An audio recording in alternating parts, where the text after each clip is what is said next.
Chers petits amis, voici un disque de longue durée où vous retrouverez les personnages imaginés par Walt Disney. Je vais vous lire l'histoire de Valentine la baleine, que vous pourrez suivre avec moi dans votre livre. Vous saurez que le moment est venu de tourner la page lorsque vous entendrez la fée Clochette. Elle fera tinter ses petites cloches comme ceci. Et maintenant, commençons. Mon nom est Valentine et je suis une baleine qui chante. Mais oui, je peux chanter l'opéra et dans 3 registres différents, ce qui veut dire avec 3 voix distinctes. Cela, bien sûr, n'est pas habituel. Mais ce qui est encore plus inhabituel, c'est que moi, Valentine, je décidais un jour de chanter à l'opéra. Pour tout vous dire, cela commença le jour où un marin qui flânait sur le pont de son bateau m'entendit chanter au milieu de l'océan.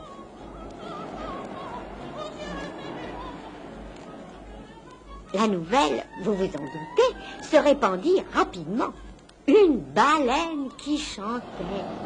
Qui avait déjà entendu une chose pareille? Les plus grands savants du monde déclarèrent tout de suite que cela était impossible et que cette nouvelle était fausse. Le professeur Tati Tata, un expert dans le domaine du grand opéra, pensa que j'avais dû avaler un jour un chanteur. Il avait cette opinion car lui-même avait trouvé un jour, sur un marché aux poissons, un vendeur de sardines qui était devenu un des plus fameux ténors du monde.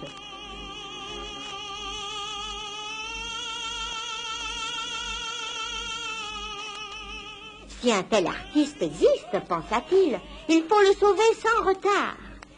Et il fit affréter un bateau spécialement équipé pour la chasse à la baleine. La nouvelle me fut rapportée par Blanchette, la mouette, qui avait découvert dans un port un vieux journal qui y flottait.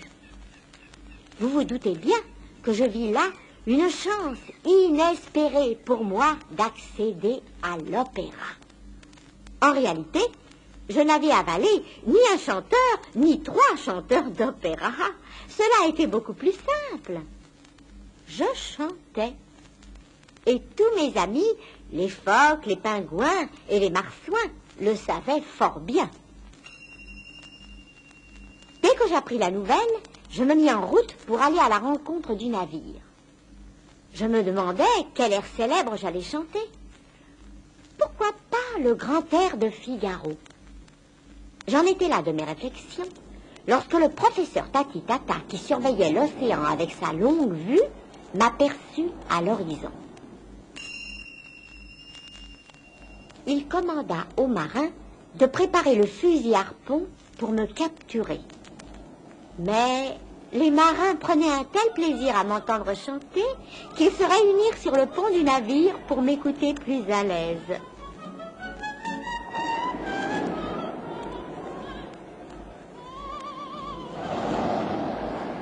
Moi, je m'amusais beaucoup. Je plongeais sous la petite baleinière et émergeais soudain de l'eau en la tenant en équilibre sur ma tête. Pendant ce temps, je rêvais à ma future carrière et voyais déjà mon nom en lettres lumineuses à l'affiche de l'opéra de New York dans le rôle de paillasse. Imaginez, mes chers amis, imaginez-moi sur la scène immense de l'opéra, vêtu d'un costume de clown et chantant ce grand rôle du répertoire. Bien entendu, il faudrait auparavant prévenir les spectateurs, car les pleurs que je verserais dans le rôle risqueraient bientôt de faire une inondation dans la salle.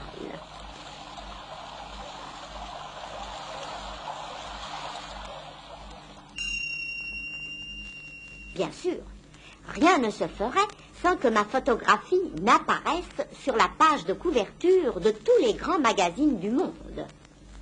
Valentine la baleine qui chante l'opéra. Et puis, je me voyais aussi dans le rôle de Faust. Et pourquoi pas dans celui de Méphistophélès, le diable, avec une barbiche et des moustaches pointues, chantant au milieu des flammes. Je serais merveilleuse aussi dans le rôle du chevalier Tristan. Je sais que je ferais pleurer les foules d'émotion.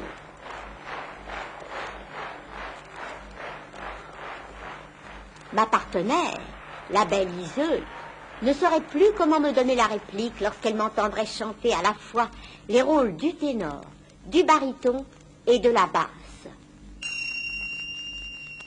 Hélas, tout cela n'était qu'un rêve.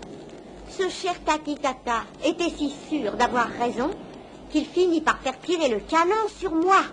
Et je vis arriver le terrible harpon.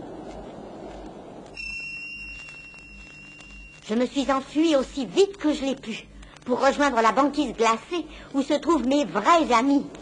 Et c'est ainsi que ces pauvres humains ne sauront jamais qu'il y avait, pas loin d'eux, une jolie baleine qui chantait si bien l'opéra qu'elle aurait voulu charmer leurs oreilles sur toutes les scènes du monde.